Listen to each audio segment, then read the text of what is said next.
with money but with his chewing gum. He argued with the storekeeper and did not want to leave, which caused him to get arrested for trespassing as well as intoxication. Number 7. Stealing chewing gum. In England, in the year 2012, there were a number of chewing gum thefts that took place. Even though it sounds as strange as ever, the largest robbery took place in a supermarket in the town of Brough. A whopping 850 pounds of gum was stolen from the store by a gang who were from Romania. It is believed that in Romania, as you can see here, the vendors use chewing gum as change to pay their customers. They steal this fruity treat to use as currency. However, the largest theft of them all was a 1,000-pound robbery in the famous Asda store in the town of Grantham. Number 6. Chewing gum introduced by a Mexican general who fought at the Alamo. Some of us may know the famous Mexican general Antonio de López de Santa Anna, who was the leader at the popular Alamo attack. But it is not just this that he is remembered for. He introduced chewing gum to the people of his society at the time. In the year 1836, the general was captured and imprisoned by a man called Sam Houston. During this time, he chewed on chicle to help keep his nerves calm. Chicle was a dried sap that was found in the jungle.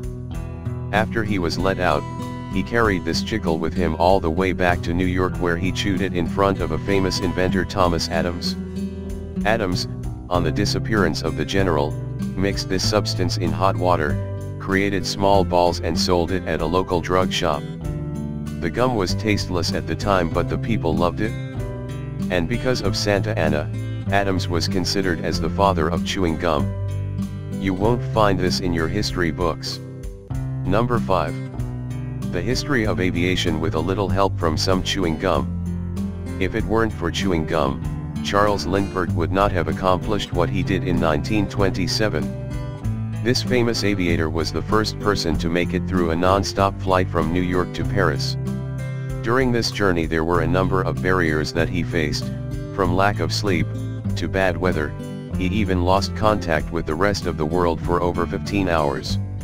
Another trouble that he was faced with was that his compass was too high and he was unable to read it while flying. But with the help of chewing gum, he was able to stick on a lady's mirror to help him check the compass. Thanks to this gum, he was able to fly over 33 hours non-stop. Number 4. A student that passed away because of a gum explosion. In the year 2009, Vladimir Likhanos, who was just 25 years old and a student of chemistry, lost his life. His parents described that his death came with a loud pop sound. On reaching his room where he lay, they mentioned that the lower half of his face was completely disfigured because